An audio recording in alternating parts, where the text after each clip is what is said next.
Thank you. And indeed, Carissa, thank you for joining us. How was it today? It was definitely an interesting game. Yes, it was. I thought. I didn't think I got really much out of the opening. I tried this bishop takes b7, bishop d6 thing to make sure king doesn't castle. I think everything turns out okay. And then I think the interesting moment was when I played knight d4, which is kind of a bit of a gamble, right? Right. Definitely, I think maybe too much of a gamble. And yeah, I wasn't so pleased with my position, but I saw I had this queen g4, queen g5, knight takes e6 trick. It was a great trick. So I went for it. And even then, I think I miscalculated a little. I should have played f4 immediately instead of rook takes d8. Bingo. Yes. I was worried about, I basically just stopped after like f4, knight f3. I figured, king h1, queen takes f4, checkmate on h2 is being threatened. And you're busted. Yeah, but I should have just calculated a little bit more. I feel like rook takes f3. Bingo. Rook takes d1, king h2. And I did see this far, but then for some reason I was just like, nah, it's okay, I won't play this. Because the rook on c8 is hanging, queen takes, and you're threatening rook g3, and that would have been winning. Exactly. When you played the move rook takes d8, you got into this ending, okay, now you had to win the game all over again.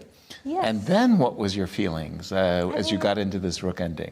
The thing was, I'd seen this from afar when I played knight takes e6, and so I thought this endgame was, I wasn't sure if it was winning or not, Right. but I was feeling pretty happy with the swindle that I just pulled. So I was like, definitely better position, definitely pressing, and I feel the rook endgame is always going to be losing for her. And so when she played queen e6, I actually had a bit of a brain fart there. I think just rook behind the pawn wins the game, like rook b1. Right. I wanted this rook f5, rook a5, and I thought my pieces looked so pretty. And then, I immediately was like, wait, what am I doing? Right. And then I was annoyed at myself all over again. Right. As usual. It feels like you had to win the game not once, but twice, and maybe even thrice. It was like hard work. The rook endgame the rook endgame is definitely very difficult to hold, if it is holding. Yes, and it was holding, yeah. The last mistake that she made was rook e3. Rook e3 check, you have moved your king to c4, and you're winning. That's it. Yeah. But if she had played king to g3, or even rook e4, according to the computer, it would have been a draw. So, king g3, I was pretty sure rook a2, f4 would be a draw, but then I wasn't sure about rook a6, rook g6, which, again, I felt should be pressing for me because of this pass pawn. Right. It's very strong. Right. But yeah, I'm not sure. I definitely was quite annoyed. Carissa, this Cairns Cup, you've been involved in a lot of decisive games, and in your previous Cairns Cup, you had explained you lost 4 games and you finished with 4.5 out of 5.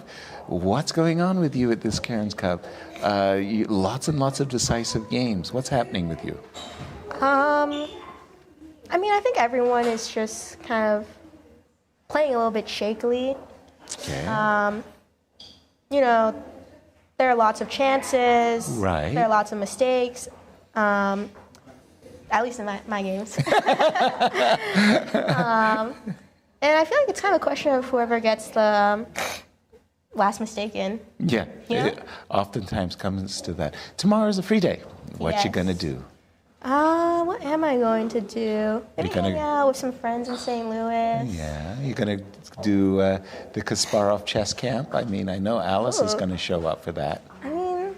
I'd stop by as an alum. Just to say hello, fun. yeah? Yes, but we'll see. Mostly I'm just, kind of happy to have a break and ready to sort of settle in for the second half of the tournament. Okay, well, don't forget, I'm rooting for you, okay? Thanks, Yasser. Yeah, absolutely. And back to you in studio. Thank you. Thank you. Carissa. for joining us. you. Thank Absolutely. you, Yasser. Thank you, Carissa. And